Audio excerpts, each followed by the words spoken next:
And we're live. Welcome to the CyberBytes podcast. Today we've got Shankar, CEO and founder at Asimily.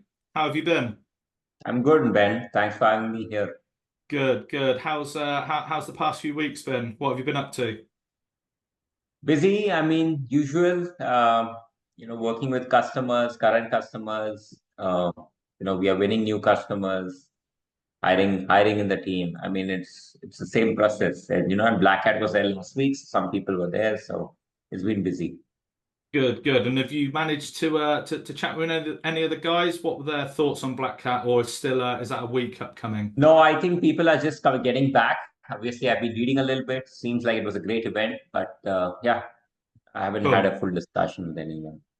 Brilliant, cool. So, look, Shankar, what we do with our guests, we always take it back. What I want to know from you is really where you come from, what you've done in the past, and really what gave you these founding ideas of setting up Asimily. Yeah, thanks, Ben, for the question. So, before Assembly, I started Assembly a few years ago. Before Assembly, I used to run the IoT business at Symantec. At Symantec, I had started the IoT business. So, our focus was some of the key OT verticals that we are talking about today, which is manufacturing, automotive, utility, healthcare was towards the end, retail, oil and gas. And so when we look at all these banks, when we look at all these verticals, I spend a ton of time in them. And before that, I was part of the corporate strategy and business development, corporate development team at Symantec. So I had done some work around the market itself and understanding how the market is structured. So overall, I've been involved with this market now for 12, 13 years, long before Assembly. And so because of that, I have a ton of understanding of the market, and healthcare itself. For example, I spend a ton of time talking to customers, talking to partners, just trying to get a lay of the land. And that gave me a very good understanding of the market itself. And I would have done this at Symantec, but Symantec wasn't at the position that they wanted to do anything more in this area. And so I think Assembly was the right place. Assembly was at the right time where I could jump and do it at the right place. So that's how Assembly started, with an understanding of what we could do, knowing that Symantec would not be doing it. And then I decided, okay, I'm going to do it on my own. Obviously, that was just an idea then, but we had to build out a product, go win customers. So all of that, I left Symantec, then I started Assembly. Brilliant. And for those who don't know, who are Asimily and what do you guys do?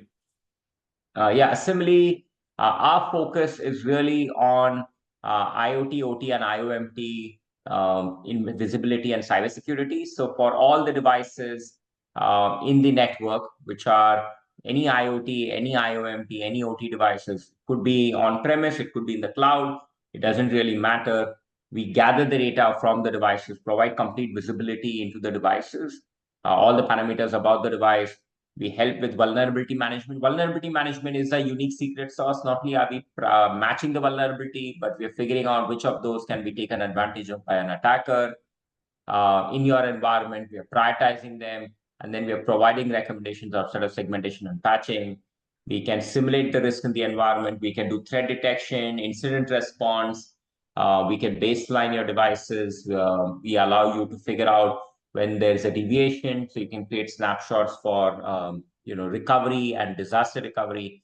And we are helping customers just starting soon with some patching as well. Brilliant. And the core verticals for you guys are healthcare, but you mentioned there that you're potentially exploring further. Please, if you can, dive into that a little bit. Yeah, so we have been expanding beyond healthcare. So healthcare obviously is our core, but we have customers in banking. We have customers in universities. We have done some work in manufacturing, and so on, and in cities and so on. Brilliant. And I know one thing you really wanted to mention and discuss today was all around risk remediation. So in your own words, what does that mean? And also, how do you guys at Asimily go to kind of protect that or have a solution to I suppose, stop any threats? Yeah, so I would say when you look at risk remediation, there are two pieces to it: vulnerability management, and second is threat detection and incident response. So when it comes to vulnerability management, with vulnerability management, we focus not just on is the device, like I had mentioned, is the device affected by a vulnerability, but if you have a vulnerability, can an attacker for that device in that environment take advantage of it? So there's a ton of work behind it. There's a ton of IP behind it. But suffices to say that this allows, when you do this, you find that almost 80 to 90% of the vulnerabilities cannot be taken advantage of by an attacker. And this is different from whether it's exploitable in the wild, completely different. It might be exploitable in the wild, but not be in your environment.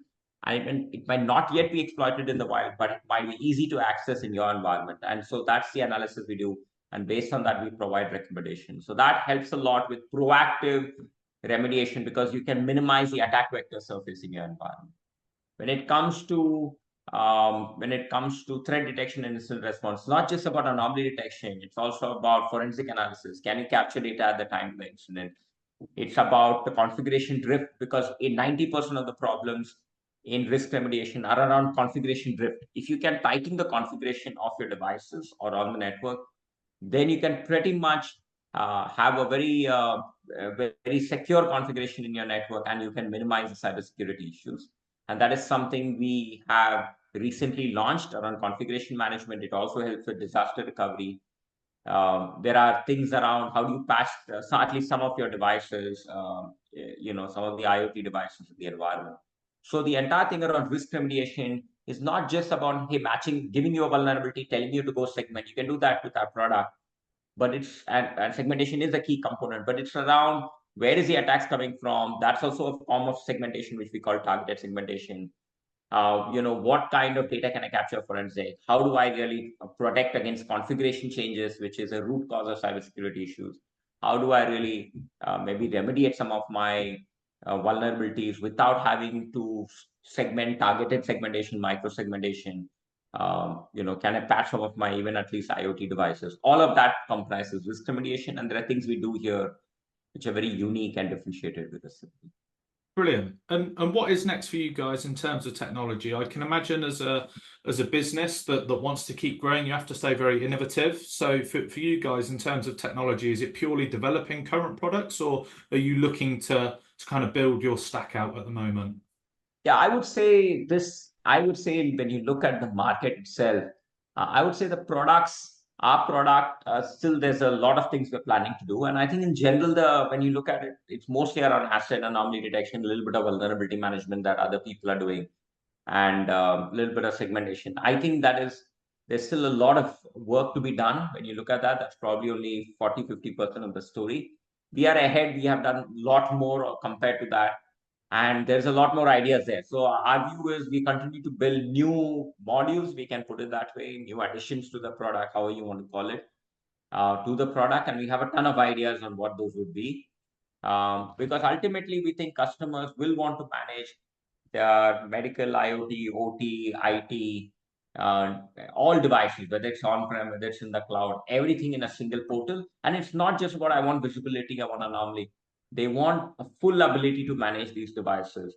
And so when you look at that, again, there's a lot of work to be done on the technology side. There's a lot of work to be done on other areas as well to guide customers on how to use it.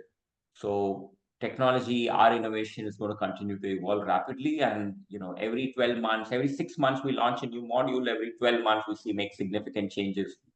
So a lot is still to come in our product. Brilliant. And look, you founded the business like 7 years ago. Uh, Probably 3 or 4 years into founding that business, there was a global, I suppose, COVID outbreak. Being a business that fully focused at the time on IoT devices within medical and medical devices, how did that affect you guys as a business? What sort of constraints did that either give you, or what did that make you do? And basically, like the whole world blew up, right? Yeah, I think that was pretty challenging, right? During COVID, I mean, people were just focused on, rightly so, people were focused on buying ventilators, infusion pumps, and that was the right thing to do. And Mhm. so our focus was healthcare, and it was at that time pretty challenging. So we continue to focus on innovation. Then we realized that We didn't want to go and knock on people's doors when people had more important and urgent pressing things to do. So we focused on innovation at that time, and that did yield dividends when things eased up a little bit. And so we have realized that as long as we continue down the right path, which is do the stuff that is right by the customer, because we had customers then, we knew we would get more customers. And so our focus is to always do right by the customers. Sometimes it might mean taking a step back and doing things which is not the easiest to do, because you're moving taking a step back and continuing to build, but doing what is right by the customer, building new modules that will enable them to do better with their current environment, or improving certain things about the product that will enable them to use the product better. So whatever it is, or improving some other aspects, whatever it is. And we also hired during that time. We actually built out certain parts of the team. We had the time to do it. But whatever it is, if you do the right stuff, then I think the lesson we have learned is it will always come back pretty good. So that's what we did then, and that's what we continue to do. Brilliant. Cool. Well, look, in terms of what it is you guys do, like from your personal opinion, how big is the threat nowadays compared to maybe 7 years ago, and also looking forward to the next 7 years? Like, how big is the threat in this current state? Yeah, I think the threat surface has significantly increased. Part of this is more devices have come online. Hmm. 7 years ago, I would say the connectivity was still ramping up in healthcare. It's still ramping up in healthcare. It's still a long ways to go, but I would say 7 years ago it was still pretty nascent. And probably haven't reached seven, but I'll get to seven this year. But it will. It was little nascent. It's ramping up. It was ramping up. It become a lot more prevalent today, whether it's healthcare or whether it's other verticals. And I think that trend will continue to increase. The threat surface will continue to increase, partly because devices, like I said, are getting more connected, but also partly because attackers are getting more sophisticated, and a lot more knowledge about these devices are coming out. You just came back from Black Hat. This year I didn't attend Black Hat, but I've been attending Black Hat for many years. Earlier, like 10, 12, 13 years ago, when they spoke about connected devices at Black Hat, it was a novelty. Hmm. People used to gasp at, oh my God, look at that password now you could read in a ultrasound. Now everybody thinks, yeah, it's common. So, and then there are a lot more sophisticated attacks happening on these connected devices. So I would say knowledge has increased, new ways of attacks have increased, more devices are getting connected. And there have been a lot more public attacks, ransomware attacks, whether it's a ransomware, there have been other kinds of attacks. So overall, the attack surfaces increase. The threats are becoming more prevalent. Attackers are getting more sophisticated. So I would expect that trend to continue. And the defense has also got more sophisticated. Like things that didn't exist 7 years ago, like Asimily, almost seven, like Asimily, have now come to fruition. We are working with a lot of customers, so that will continue. Hmm. Brilliant. And does that kind of make you think that that's the biggest threat, or does that want to make you feel like that's why you have to kind of now go into these new markets? Is that a pressing reason as to why the business has made a decision to kind of explore new verticals? Yeah, we think we have a product and a capability, overall solution and a capability that is the broadest in the industry, that is the most innovative, and continues and will continue to be the most innovative with doing things that nobody else is doing. And so when we look at the attack surface, we think that there is a lot more needed to secure these devices, like I said, than just asset and anomaly. And that's why we decided to enter, because the attack surface is increasing, and just doing a couple of things is not probably going to be enough. So we felt like we have a product, and our product will continue to add value in areas that will significantly improve the overall threat management. And that's why we decided to do more. Brilliant. And look, in terms of the business, look, you have presence in many countries. What's sort of next for you guys? Obviously, there's plenty of startups in terms of this space specifically, or IoT vendors trying to come out there and make their presence felt. How are you guys as a business going to stay innovative to keep developing either the product, the business side of things, and the growth of the business to stay really at the forefront of people's or end users' minds? Yeah, I think this market has players, but we have seen players also come and go in this market. Okay. Part of the reason is, sometimes you're built to a certain degree, but you don't know where to go from there. And so we will see that as well. I think the way this market will see a lot of exchanging of hands, if I can put it that way, of customers, and the innovative companies will survive. Um, I think that's what's going to happen. So our focus is on innovation. Our focus is on continuing. Product has always been our strength, and so wherever there are gaps, you fix the product. Wherever you can improve, you improve. And there's a ton of ideas we have on what we can do next, like I mentioned. So, for us to stay relevant, for us to stay at the forefront, it is all about innovation. I think for us, it starts from the product and then it goes from there. So we will continue to innovate. We'll continue to do things which nobody else is doing. The company has grown, so we have a lot more strength than we had, let's say, 6, 7 years ago when we were small. But so we have a lot more strength. We are operating in more countries. So overall, I feel as long as we stay true to our mission, which is providing customers with the best possible option and making sure the customers, we provide the complete breadth of capabilities to the customers to help secure their environment as effectively as possible, I think we'll be fine. Yeah. Brilliant.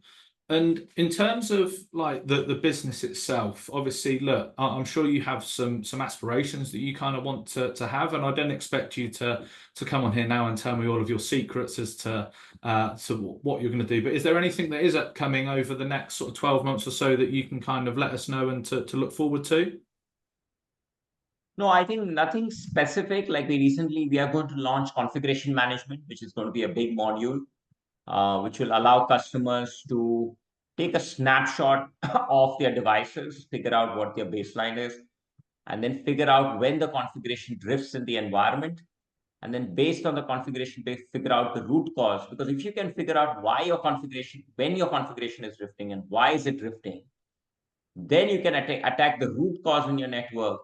And then with a tight configuration, you pretty much have a very strong security posture. So that's coming out. That's something that many of our customers are looking forward to. It also helps a lot with disaster recovery. If you knew your baseline, if you knew your configuration in a good state, then you can always go back to it. When you effectively have a problem, there was a ransomware, a customer is saying, hey, I have a ransomware, I can go back to when the configuration was good. So there's a lot of benefits to it. When you combine this with our targeted segmentation, which is blocking the attack vectors, segmentation, which we already have, standard stuff, you now create a much tighter security posture on remediation. So this is coming out, and this is something I would say a lot of customers are looking forward to. This is something we are excited about as well. There's a lot more coming, but I would say this is the one that we're more excited about right now. Brilliant. And one thing I always ask everybody and tend to wrap up the kind of the meeting on, but what one piece of advice would you give us as individuals, end users, anything out there that like you say, you kind of swear down by? So I think from an end user perspective, from a customer perspective, I would say that, the cybersecurity problem, securing these devices is not an overnight thing. It seems daunting to go solve the problem, but I think if you take it one step at a time, then I think you can get there. So have a plan. I mean, that's why you have these capabilities, but have a plan, take it step by step, but find a partner who effectively will be there with you in the journey for 3 years, because over the 3 years, you will go from one step to the other. But if you have a good partner who has the capability to provide you the full spectrum and you have a stepwise plan, then the journey can be made. Brilliant. Well, look, I think that's an excellent way to wrap it up. Thank you very much for joining me today, Shankar, in telling the story of Asimily and where you guys are at today. Thanks a lot, Ben. Thanks for having me. Thank you. Thank you for listening. If you've enjoyed today's show, please like and share with your friends and colleagues, as this is really important for the show's reach. If you'd like to be our next guest or are interested in Aspiron Search's staffing solutions, please get in touch directly with me or reach out to us via our website www.aspironsearch.com.